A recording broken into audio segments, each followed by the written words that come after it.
Here is my mini ASTRO Ai refrigerator, and it just keeps blinking and blinking.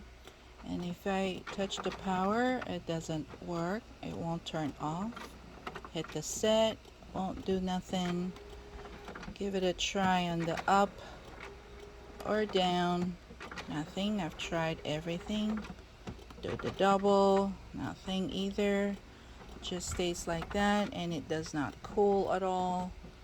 It is at 85 degrees inside the refrigerator for cool, so nothing is cold, everything is all warm, and it will not reset at all, nothing at all.